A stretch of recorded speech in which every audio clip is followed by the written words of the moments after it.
গভীর বাদশা 2 নম্বর কিতাব গাইছেন কামরুজ্জামান। অরিজিনাল ছবি থেকে ক্যাসেট ক্রয় করুন।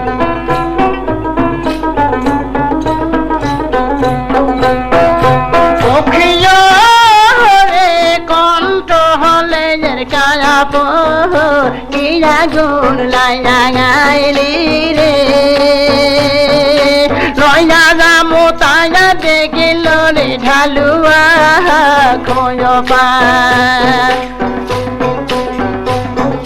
মদ দেশে হেলা কালিয়ালো ধান চাউল সমঙ্গা হল রে আমরা নারী না খাইয়া ময়ূরী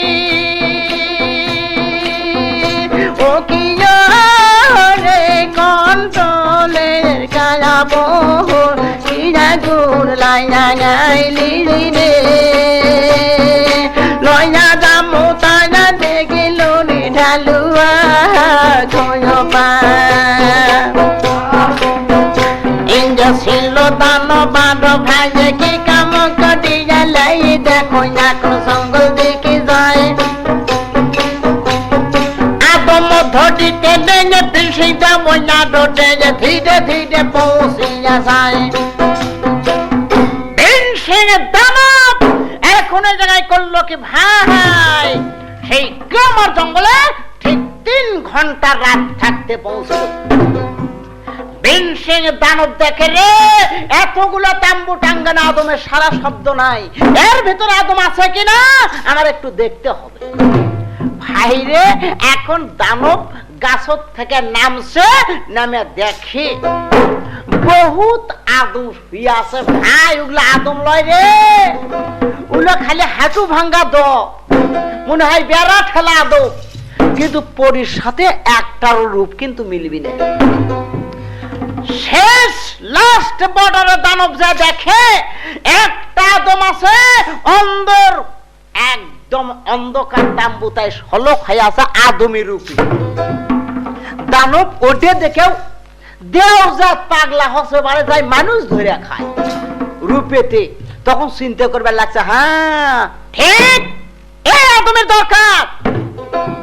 এই আদম জাত দুনিয়াতে কি ভালোবাসে, এরা কাক ভালোবাসে সেই রূপ আমি দানব আমার ধরতে হবে।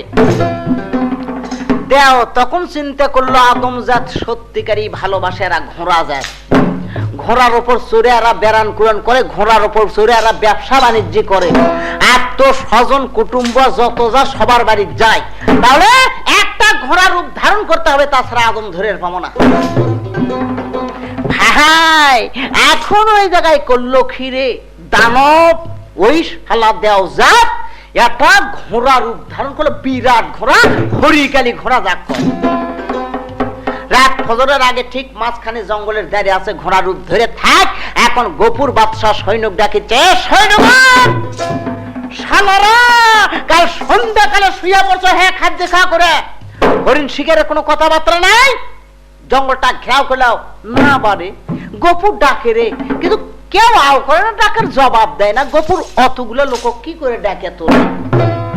সোজা কথা কে আবার 700 সৈন্যরে ডাকে কিভাবে? ভাই ওটি এক তার আগালি সিনটি আসলো, বুঝছো? ওই আগালি সিনটি আগুন লাগিয়ে দিছে, আগুন লাগিয়ে দে ওরিকের সর পোটা পড়তে হেসড়ে লাগার লাগছে সৈন্যকে, যার সর পোটা আগুনের রাস লাগছে বাবা মনে হয় রে উডা খালি জায়গা রুটি ফুলে উঠেছে, আমরা ফোসা পড়ে গেছে, উকে ফুলে উঠছে। সবাই চিল্লে চিল্লি করে উঠতে চার করছে, কি হচ্ছে বাদশা নামদার ব্যাপার কি? আদমের সারা শব্দ পাইয়া বনের হরিণ গুলো অন্য বন মুখে চলে যাচ্ছে। ভাই তো করে শিকারের কোনো কথাবার্তা নাই, তার কারণ কি? এখন ভাই গোপুর করছে, একটা কাজ করো, বলে কি যেমন কিছু নয়, হ্যাঁ 700 সৈন্যের মধ্যে 600 সৈন্য জঙ্গল ঘেরা করলো, আর 100 সৈন্য আমার পিছে পিছে থাকো, আমি আগে আগে যাব। এই খবর শুনে এখন কালাউজির ওই শালা মনটা ট্যাঙ্গা করলো বারে, এমন ভাবে মন ট্যাঙ্গা করলো যে গোপুরক এখন গুলি ক্যাং করে কর্ম, যদি গোপুরক গুলি করি তাহলে 100 লোক মৃত্যু হবি, তাহলে ওই নাও মরতে পারে, তখন আবার মরণ ধরি গলাত আটে উঠবি। গফুর যাচ্ছে জঙ্গলের দিকে, যেতে যেতে যায় দেখে যে বিরাট একটা ঘোড়া। তখন ওই জায়গায় গফুর করছে, হে সৈন্যগণ, একটা কাজ করে নাও, কোন রাজ্যের রাজা বাদশার ছেলেবেলে ছিল হরিণ শিকার করতে, কিন্তু শিকার পাইয়ে এই ঘোড়া কিন্তু হারিয়ে গেছে মনের আনন্দে, এই ঘোড়া আমাকে ধরে দিতে হবে, এই ঘোড়ার যেন একটা লোমের ক্ষতি না হয়। তখন ওই জায়গায় করছে, যদি যার কাজ দেখ ঘোড়া পড়লে যাবি, কিন্তু তার দুনিয়ার পেছে থমা, জন্ম বাচ্চা থমা, ঘোড়া ঘাট বিলে একবারে নুনের মতো টোকলা বান্ধে ফেটে দেব। চিন্তা করবে লাগলো রে, ঘোড়া জাতি হচ্ছে লাফানে যায়, যত বড় বিরাট ঘোড়া দেখেছি, ঘোড়া যদি মারার আগ পাটাং দেখে কাবার মাথার পর লাফ মারে চলে যাবি, তার জন্ম বাচ্চা গোপর থুবি না দুনিয়াতে। এই বিরাট ঘোড়াটা ঘাও করে নিল, গোপুর যাচ্ছে এখন ঘোড়ার দিকে, ঘোড়া আসতেছে গোপুরের দিকে। এখন দেখো রে কি তামসা উঠে ঘটে যাবি, মায়ের নিষেধ কথা মানেনি গফুর, কি বিপদে পড়ে যাচ্ছে। ফট করে ঘোড়া লাগাম খানা ধরে, সৈন্যগণ তোমরা পাকের আয়োজন করো দাদু, এখন আমি ঘোড়ার পৃষ্ঠে সোয়ার হব, সোয়ার হইয়া আমি জঙ্গলের চতুর্দিক দিয়ে ঘুরে আসি, জঙ্গলের মধ্যে কি আছে না দেখি। এদিকে বিন সিং দাও যে ঘোড়ার রূপ ধরে আছে, ওই খালি করছে আমার পিঠতে একবার রুটিয়ে দেখ, তো কোন মূল্য খেলিয়ে যায়। হ্যাঁ আদম, তুই সিনের পাসনি আমি কে। এখন ঘোড়ার পৃষ্ঠে সোয়ার হলো, গোপুর করলো কি, লাগাম খানা ধরলো, এক চাবুক কেবল হাতে তুলে নিয়ে ঘুমিয়ে তুলে 4-5টা মারা দিল, পাছা সাথে পানি, দানবের পাছা ফাটিয়ে খালি রক্ত পড়বে লাগছে, আর সমানে খালি ফুলে উঠেছে রে, যেন হাগরা আলুর কাপ তৈরি হয়। দানব করছে, আদম তোক জীবনে বাঁচাবো না, আদম জাত হয়ে দানবের পাছা ফাটাছো, এখন তো কিছু করছি না, চলা যাবার আর জেলে যায়। এখন গফুর ভাই পিঠত বসলো, দানব উড়িয়ে তুলবে লাগলো। গফুর যদি বলে যাও ঘোড়া ডান দিকে, গফুর যাচ্ছে বামের দিকে।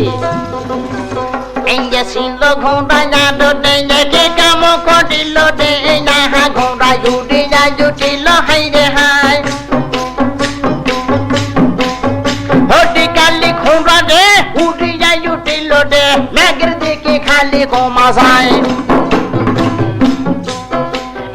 অঙ্গের তামিশা ভাই খোদা পয়দা করে, তাই দেখো গফুর কান্দিতে লাগিল।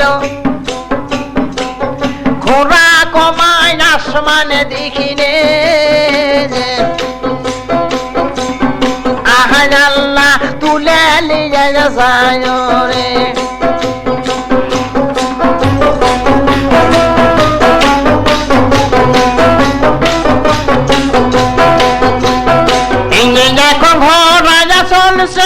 আল্লাহ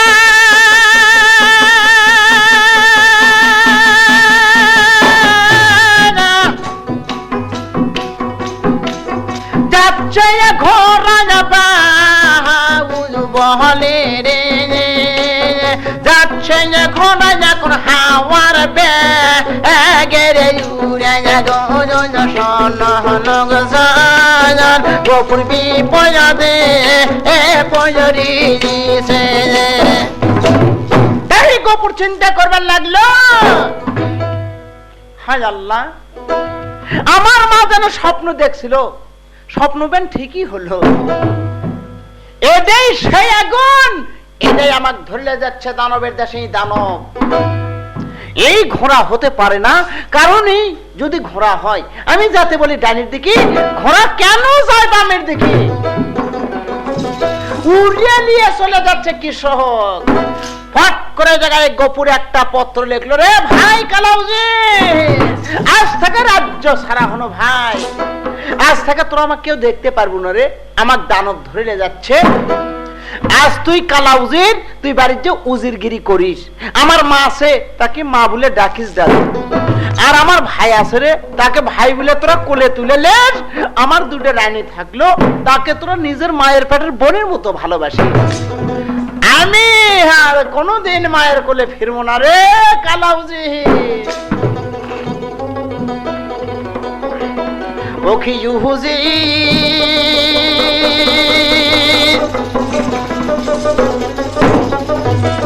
আরে কোনোদিন আমি হিউজি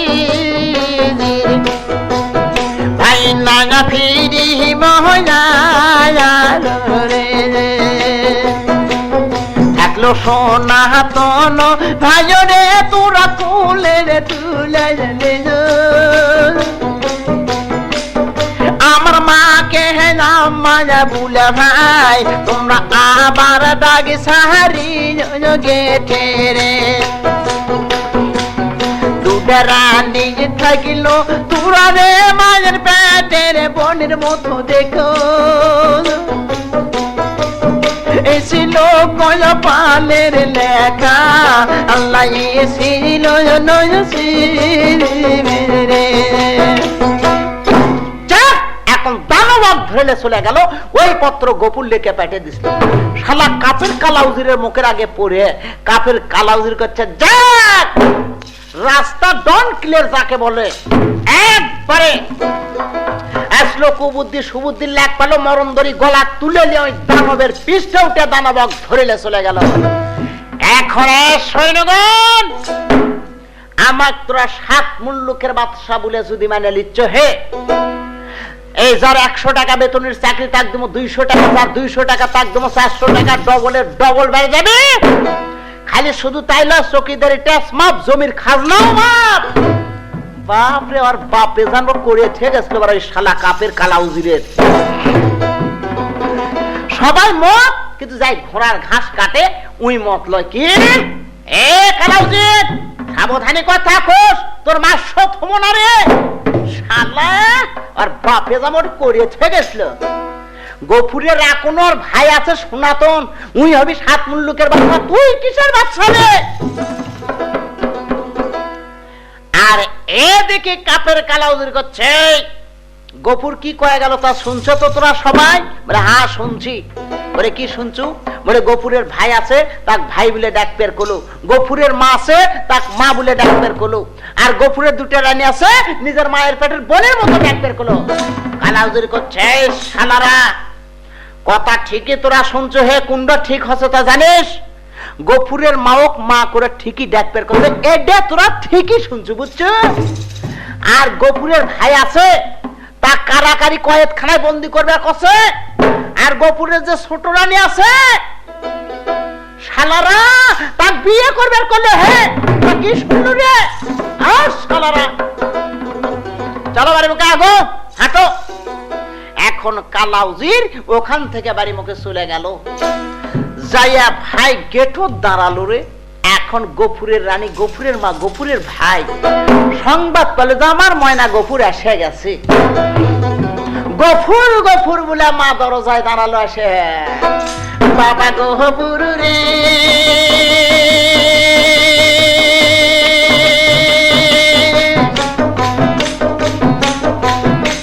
সোনা মুখে একবার তুমি মা বলি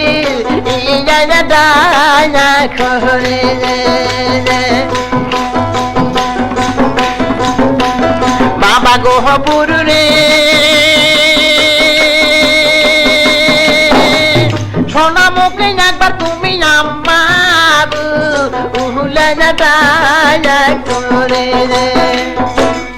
এই কথা কলে গফুরের মা গেটে দাঁড়ালো। 700 সৈন্য সবাই দাঁড়িয়ে আছে খালি মাটির দিকে হয়ে। ভাই গফুরের মা গেট থেকে দেখে রে আজ 700 সৈন্য সেনা তোরা সবাই আছো, আমার ময়না গফুর কোথায়? তাকে জবাব দে। কেউ কোনো কথা বলে না। ওই যে যাই ঘোড়ার ঘাস কাটিচ্ছিল তাই লাভ দেটে করছে রানীমা, তোমার ময়না গফুরকে সেই গ্লামার জঙ্গলে বাঘে ধরে খাচ্ছে মা গো, আমরা রক্ষা করতে পারিনি। কেন খেলো বাঘে তোরা 700 সৈন্য থাকতে এক বাঘের সাথে তোরা পাসনি, তার কারণ কি? বলে রানীমা আমরা পারিনি, তার কারণটা কি, তার মানেটাকে বুঝে দিচ্ছি। আমরা বিছনায় সকালবেলা কিন্তু ঘুমাই আছি, গফুর কিন্তু শিকারের লোপে আগলাই চলে গেছিল সেই জঙ্গলের ভিতরে। মাগো যখন বাঘ গিলার খালি মাথাটা জাগে তখন একবার ডাকছিল, রে তোরা আমার মাকে মা বলে ডাকি, এই জন্য রক্ষা করতে পারিনি মাগো। আজ গফুরের মা তখন কান দিচ্ছে, ভাই গফুর গফুর বলে রে। এই নাইরা ভাবে এই না ডঙ্গয়াম্মানা আল্লাহ কান দিতে লাগিলে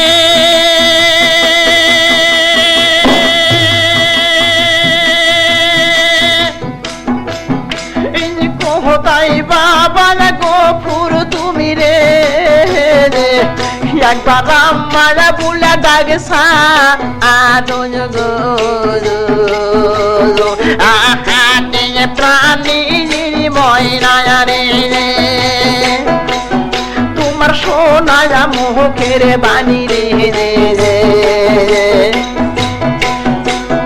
বাবা আমি শুনিব,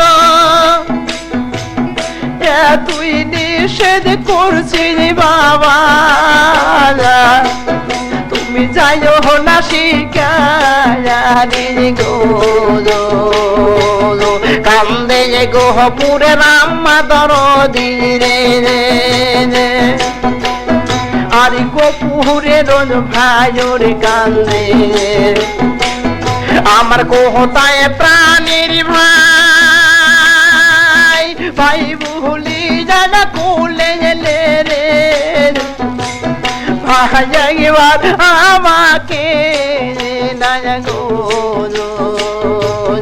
কান্দে বাবা সোনা তো রে,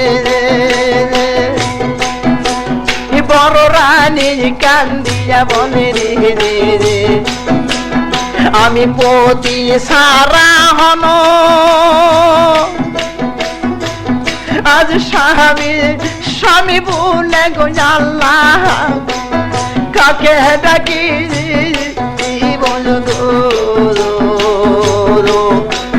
কোথায় আমার প্রাণ পতি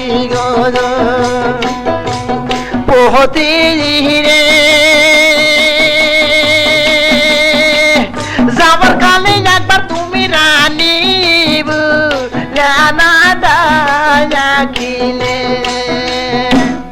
ভাই রে এখন ওই জায়গায় সবাই এইভাবে কান দিল, কাফের কালাউজের শয়তান দাগাবাজ এখন বলে ছাই দেওয়ান, আর দেরি করিস না, এই গফুরের মা তার রানীর পোশাক যা আছে এই সোনার পোশাক গুলা জরির পোশাক গুলা খুলে নাও, হ্যাঁ দাসির দ্বারাই সেরা পরনে শাড়ি দাও, মাথাম চুল নেড়া করে দাও, আলকাতরা লাগাও, একে সারা জীবন বনবাস দিয়ে আসো। আর গফুরের ভাই আছে আর গফুরের বড় রানী আছে, এই দুই জনক হাতে হ্যান্ডকাপ লাগাও, লাগে কয়েকখানায় কারাগারি বন্দি করো। আর সনাতনের যে ভাবি আছে শহর বানু গফুরের রানী ছোট, একই সঙ্গে করে নিয়ে আসো, একসঙ্গে আমার বিয়ে করে নাও তাড়াতাড়ি। হ্যাঁ না তো জীবন গেল, বাস মনারে স্বাস্থ্য করে গুদ্ধ হলো। এইভাবে সারা কাফের কালাউজের শয়তান দাগাবাজ ওই জায়গায় এই তামসা করে নিল। ভাই রাজ্য বসলো, সোনার সিংহাসনে বসে গেছে, এখন আমি সবকিছু রে, আর আমার কাছে কে রে ভাই। এখন এখানকার কথা এখানে থাকলো থাক, এখন গফুরক দানব ধরলে যা কি করিচ্ছে।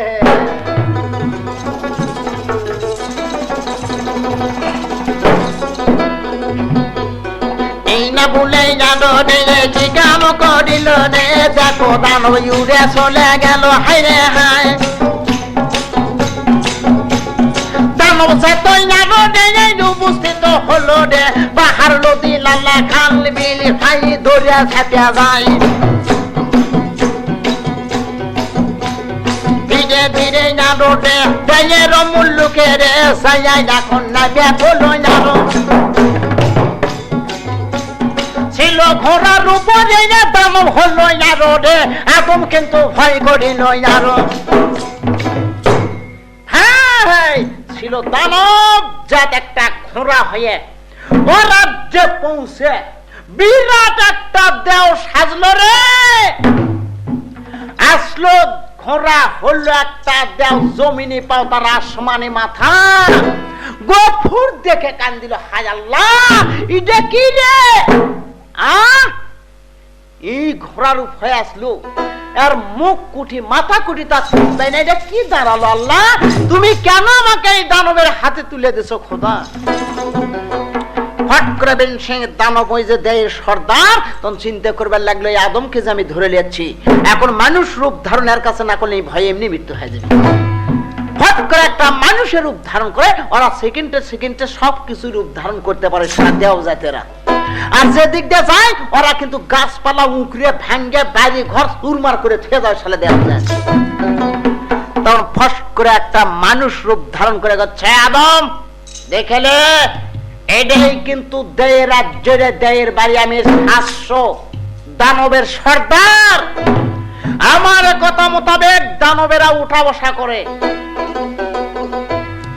এই যে মরা মানুষের মাথা ঢুলি দেখ এই কতকগুলা দানব মালা বানে এরা হেঁটে হেঁটে বেড়াচ্ছে হবারে দানব দেখতে পারলো কিন্তু ওই জায়গায় কিন্তু দানব যে করলো গফুর দেখতে পারলো যে কথা ঠিক ওগুলো খালি ঠরস ঠরস করে হাঁটিচ্ছে ধ্যান করছে সনাদম আর দেরি নাই তোর দেরি নাই আদম জাত হয়ে দেও জাতের পাশা ফাটা সুরে শুনে যা হাগরালুর কাব্বানা সুমরা কোন অক্ত পড়ছে তো ক্ষমা করব না আদম তো এখন খামো রেডি হ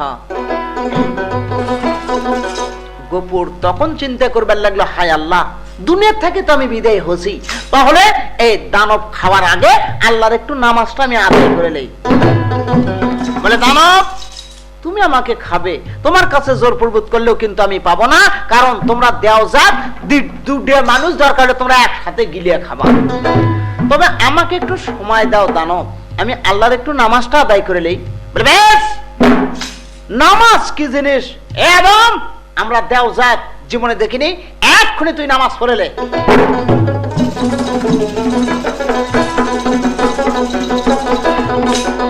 ওটি মন গাড়ি মন হাওয়ার আগে যাই রে পাগলা মন নাই যাবে তুই যাচ্ছেন পাগে ধরি নাই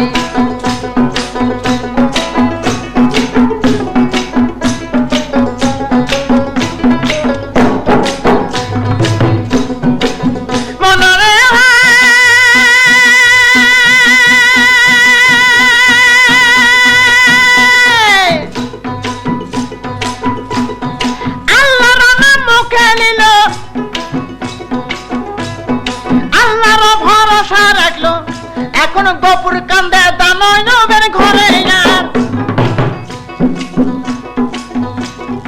এই যে দয়া করবে না ভাই দয়ার আল্লাহ দুনে তাই তুমি সারাই আমার কেহ নাই রে পাগলা মন নাই মন গাড়ি মন হাওয়ার আগে যাই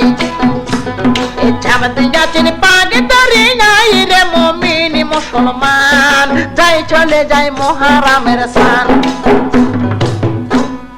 এখন এইভাবে আল্লাহর নামাজটা আদায় করে নিল গফুর ভাই দানব তখন একটু ঠাউরিলে পড়ে যাক নামাজ আল্লাহর এত বড় মধুর বাণী এক আগে আর খামো না তো এক থেকে জিজ্ঞেস কর আদম কোন মূল্যকে তোর বাড়ি কোন মূল্যকে ঘর কি নাম তোর পিতা কি নাম তোর একবার খুলে কহ গফুর খুলে করছে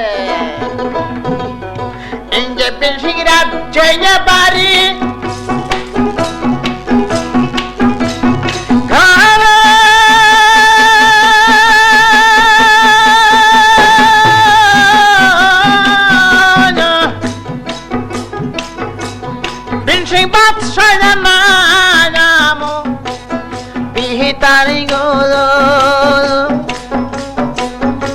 যে তাহার ছেলে আমি রে জানো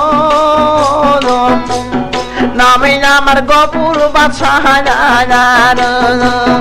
জানি ও বাবা দানব রে তাহার ছেলে আমি বাবা নামে গহপুর না আর রে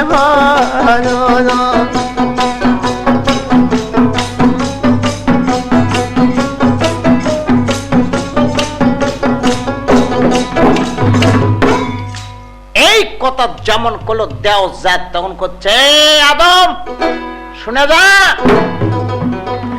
তোর পিতার নাম বীর সিংহ বাদশাহ আর আমার নাম হচ্ছে বীর সিংহ দানব দেও জাত আমি খালি জাতের মধ্যে একটু কম বাড়ারে নাম নাতে একই তো বোঝা যাচ্ছে যেই মাত্র এই কথা কষ্টে গোপুর তখন পারে তাওই তাওই বলে দেয় এর গলা ধরছে ফট করে তখন গলা চাপে ধরে করছে তাওই আমার পিতার নামে নাম তুমি আমার পিতার দোস্ত আমার হচ্ছে তাওই তোমার হচ্ছে আমি পুত্র তাহলে এই পুত্র কিভাবে খাওয়া যায় বিচার করে খাওয়া না তো তোমার থোত নাই একবারে ফেটে ফেলে দেবো পারে এই যে বাবা দানব শুনিয়ে করছে রে এদিকে পাছাও ফাটাছে বার আবার থোত না আউলো আর যাচ্ছে রে এর এত পাওয়ার এত শক্তি কে দিল বাবা আদম গফুর শোন বাসু একটা কথা শুনে যা বাসারে আজ এই তাই ডাকছে মনে আমার কানে পড়েনি মধুর বাণী সুন্দর বলে ডাকছু বাবা তোকার খামো না রে এই ডাক আমি জীবনে আর শুনবো না মনে হয় শুনে আমার উদুর ভরে গেছে চিন্তা ভরে গেছে 5-8টা আমার পূরণ হয়ে গেছে রে চ্যাংরা এই যে 7 দিন হলে তোকে লিয়াচ্ছি তুই কি খাস বাবা আগে সেটা কর আগে খাস কি সেটা কত খাওয়ার জোগাড় করে নিয়ে আসি করছে তা ওই অন্য কোনো জিনিস খাই না আবার ফল ফলান্তি খাই তার কারণ গোপুর চালাক খুবই চালাক বারে ওরা গোপুরি এমন চালাক যদি কয় ভাত তাহলে দেওয়া যে মরা মানুষ লিয়ে দিবি ওই মানুষ হয় কি মরা মানুষ খাবার পাবি কে আরে ও লোকজনেরা এই জন্য গোপুর করছে আমি ফল ফলান্তি খাই দানব করছে বেশ বাবা গোপুর এই ঘরে উঠে যা তোর খাদ্য আনবার যাই এখন খাদ্য আনবার যাচ্ছে এই যে পিসি দেওয়া ছিল ডেঙ্গে কি কাম করিল ডেঙ্গে দেখো না এখন খাদ্য আনতে যায় খাদ্য আনবার যাই ওরে উত্তর মূল্য করে কোন তামসা ঘটে দিল ভাই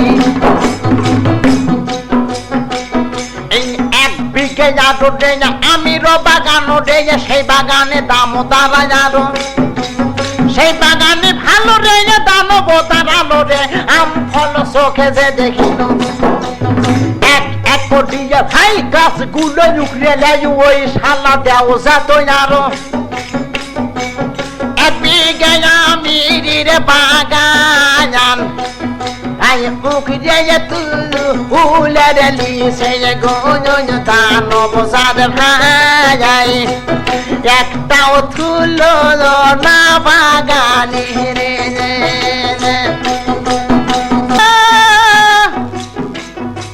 থামিল জাগাই গো বাবা গফুর এই যে ফল যাচ্ছি বাবা তুই খা গোপুর করছে হাই সর্বনাশ তাও এগুলো করছো কি বারে গোটাল বাংলাদেশ তুমি উপরে লিয়াচ্ছ এগুলা কি করছো বলে তাও গফুর মাত্র 2টা গাছ লিয়াচ্ছি এত চিল্লে চিল্লি করিস কে বাবা তুই খা তোরে কয়টা ফল খাবি বলে তাও এই বাগানটা যায় তৈরি করছে ফলটা যায় কিন্তু একটু দেখতে দেখশন করিচ্ছে আর এত স্বজন আছে পাড়া পিট্টবাসী আছে সবাইকে মিলে জিলে খাবি কাকু ছাড়ে কোনোদিন আমরা আদম জাত খাই নাই আমল জিনিস তো যাই হোক তুমি না ঘুরে দিয়ে আসো তাই দিন রাত 5টা ফল খাই দানব জাত করছে কি কমরে আদম জাত কিন্তু একটা কথা শুনে যা উল্টো ভার গাদা বয় না আজ দেও জাতক থেকে উবেলিলু তুই আদম হইয়া রে